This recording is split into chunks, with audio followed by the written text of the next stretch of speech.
Hi అండి. అందరికీ నమస్కారం. Welcome to my channel. ఈ వీడియోలో ఏపీ ప్రభుత్వ ఉద్యోగులకు మరియు పెన్షనర్లకు జీతాలు, అలాగే పెండింగ్ బిల్లులు జమ అయ్యే తాజా సమాచారం గురించి ఈ వీడియోలో అయితే తెలుసుకోబోతున్నాము. వీడియో అయితే ఎక్కడ గాని స్కిప్ చేయకుండా ఎండ్ వరకు చూసేయండి. అప్పుడే ఇన్ఫర్మేషన్ పూర్తిగా అర్థమవుతుంది. అలాగే వీడియో చూస్తున్న ప్రతి ఒక్కరు వీడియోకి లైక్ చేయండి ఫ్రెండ్స్. ఈ వీడియోని తోటి ఉద్యోగ, పెన్షన్ మిత్రులతో అయితే షేర్ చేయండి. కొత్తగా మన ఛానల్‌ని చూస్తున్నవారు ఇంకా ఎవరైనా సబ్స్క్రైబ్ చేసుకున్నట్లయితే వెంటనే మన ఛానల్‌ని అయితే సబ్స్క్రైబ్ చేసుకోండి. సబ్స్క్రైబ్ చేసుకోవడం వల్ల నేను చేసే ప్రతి ఒక్క వీడియో మీ వరకు రీచ్ అవుతుంది. ఇక ఆలస్యం చేయకుండా వివరాల్లోకైతే వెళ్ళిపోదాము. ఫ్రెండ్స్, ఇక విషయానికొచ్చినట్లయితే చాలామంది మిత్రులు మరియు శ్రేయోభిలాషులు మన సామాజిక మాధ్యమ వేదిక ద్వారా, సోషల్ మీడియా ద్వారా తరచుగా ఒక ముఖ్యమైన ప్రశ్నను అడుగుతూ ఉన్నారు. అదేంటంటే, సార్ ప్రస్తుతం మేము సప్లిమెంటరీ బిల్లులను పెట్టుకోవడానికి అవకాశం ఉందా అని. అసలు ఈ బిల్లులను ఎప్పుడు సమర్పించాలి అని చాలా ఆందోళనతో అడుగుతున్నారు. దీనికి సంబంధించి ఒక స్పష్టమైన వివరణ, శుభవార్త ఏమిటంటే, ఎవరైతే తమ నెలవారీ జీతాలు లేదా పెన్షనర్లకు సంబంధించిన బిల్లులను నిర్ణీత సమయంలోగా, ఇన్ టైమ్‌లోగా ట్రెజరీకి సమర్పించలేకపోయారో, లేదా సాంకేతిక కారణాల వల్ల ఎవరి బిల్లులైనా రిజెక్ట్ అయ్యాయో, అటువంటి వారు అస్సలు కంగారు పడాల్సిన అవసరం లేదు.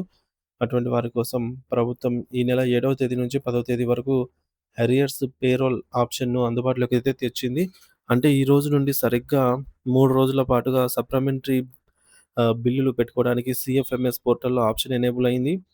మీ పే స్లిప్స్ ఇంకా డౌన్‌లోడ్ కాకపోయినా, లేదా బిల్లు ప్రాసెస్ కాకపోయినా, మీరు వెంటనే మీ కార్యాలయపు డ్రాయింగ్ అండ్ డిస్బర్సింగ్ ఆఫీసర్‌ను సంప్రదించి ఈ 3 రోజుల్లో బిల్లులనైతే ఆన్‌లైన్‌లో సబ్మిట్ చేయమని కోరవచ్చు. ఇది ఒక రకంగా మిస్ అయిన జీతాలను తిరిగి పొందేందుకు ప్రభుత్వం కల్పించిన రెండో అవకాశం అనే చెప్పవచ్చు. ఇక రిటైర్డ్ ఉద్యోగుల విషయానికి వస్తే 2024 జనవరిలో పదవి విరమణ పొందిన ఒక మిత్రుడు తన ఎర్న్‌డ్ లీవ్స్ బకాయిల గురించి చాలా ఆవేదనతో అయితే అడుగుతూ ఉన్నారండి. ఎప్పుడు జమ అవుతాయని. ఆయన ఏమంటున్నారంటే, ఆయన జనవరిలో రిటైర్ అయ్యారు. కానీ ఇప్పటి వరకు ఆయనకు రావాల్సినటువంటి సెలవు నగదు బదిలీ అంటే లీవ్ ఎన్‌కాష్‌మెంట్ సొమ్ము అందలేదు అంటున్నారు. ఇంకా ఎంతకాలం వేచి చూడాలనైతే అడుగుతూ ఉన్నారు. సో, ఈ మేరకు ఆయన ప్రశ్నిస్తున్నారనమాట. దీనికి సమాధానంగా చూసుకున్నట్లయితే 2024లో పదవీ విరమణ చేసిన వారికి సంబంధించినటువంటి ఎర్న్‌డ్ లీవ్స్ బిల్లులు గూడా ప్రస్తుతం ప్రాసెసింగ్‌లో ఉన్నాయి. ఈ నెల 10వ తేదీలోపు ఈ బకాయిలు జమ అయ్యే అవకాశం మెండుగా ఉంది. ఒకవేళ 10వ తేదీ దాటినా మీ ఖాతాలో సొమ్ము జమ కాకపోతే ఒకసారి మీ యొక్క పరిధిలోని సబ్ ట్రెజరీ ఆఫీస్, ఎస్టీఓ లేదా జిల్లా ట్రెజరీ ఆఫీస్, డీటీఓ అధికారులను కలిసి మీ బిల్లు స్థితిగతులను అడిగి తెలుసుకోవడం ఉత్తమం. మరోవైపు రిటైర్డ్ ఉపాధ్యాయులకు మరియు ఉద్యోగులకు గ్రాట్యుటీ బకాయిలు జమ అవుతూ ఉన్నాయి అన్న వార్త అందరిలోనూ సంతోషాన్ని నింపుతోంది. ముఖ్యంగా 2025 ఏప్రిల్ నెలలో ట్రెజరీ నుండి ఆమోదం పొందిన గ్రాట్యుటీ బిల్లులు ఈరోజు ఉదయం నుండే చెల్లింపులకు నోచుకుంటున్నాయి. మన మిత్రులలో ఒకరు ఈరోజు ఉదయం 7:57 తన వ్యక్తిగత ఖాతాలో గ్రాట్యుటీ సొమ్ము జమ అయిందని మెసేజ్ ద్వారా ధృవీకరించారు. కాబట్టి గ్రాట్యుటీ కోసం ఎదురు చూస్తున్న వారు తమ బ్యాంక్ అకౌంట్ స్టేట్‌మెంట్‌ను ఒకసారి చెక్ చేసుకోవడము మంచిది. ఇక ఇక పెన్షన్‌లు మరియు జీతాల విషయంలో కొంతమంది మిత్రులు ఎదుర్కొంటున్న సమస్యల గురించి కూడా ఇక్కడ చర్చించాల్సి ఉంది. కొందరికి లైఫ్ సర్టిఫికేట్ సకాలంలో సమర్పించకపోవడం వల్లనో, లేదా డిజిటల్ సంతకాల్లో లోపాల వల్లనో పెన్షన్ ఆగిపోయి ఉండవచ్చు. ఒకవేళ మీరు ఇప్పటికే ఫిజికల్‌గా లైఫ్ సర్టిఫికేట్ సబ్మిట్ చేసి ఉంటే, ఇప్పుడు అందుబాటులో ఉన్న సప్లిమెంటరీ బిల్లుల ద్వారా మార్చి మరియు ఏప్రిల్ నెలలకు సంబంధించిన బకాయిలను కలిపి పొందవచ్చు. దీనికోసం మీరు ప్రత్యేకంగా దరఖాస్తు చేసుకోవాల్సి ఉంటుంది. అదేవిధంగా Andhra university, AU, JNTU, Kakinada, JNTUK వంటి యూనివర్సిటీలకు చెందిన రిటైర్డ్ ఉద్యోగులకి కూడా తమకు ఇంకా పెన్షన్ జమ కాలేదని కామెంట్ చేస్తున్నారు.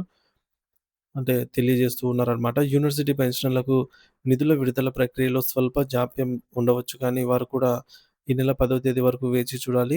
ఒకవేళ మీ బిల్లు ఆమోదం పొందకపోయి ఉన్నట్లయితే పైన చెప్పిన విధంగా మీ యూనివర్సిటీ డీడీఓ ద్వారా సప్లిమెంటరీ బిల్లును ప్రాసెస్ చేయించుకోవాలనైతే సూచించడమైనది.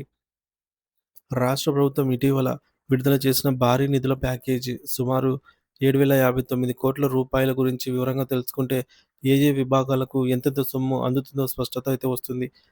ఈ మొత్తం అమౌంట్‌లో రూ. 1847.83,00,00,000 విలువ అమౌంట్ వచ్చేసి కేవలం జనరల్ ప్రావిడెంట్ ఫండ్ జీపీఎఫ్ కింద ఉద్యోగుల అకౌంట్‌లో ఈ నెల 10వ తేదీ లోపల జమ కాబోతున్నాయి. అలాగే గ్రాట్యుటీ అమౌంట్ కింద రూ. 3411.03 భారీ మొత్తాన్ని కేటాయించారు.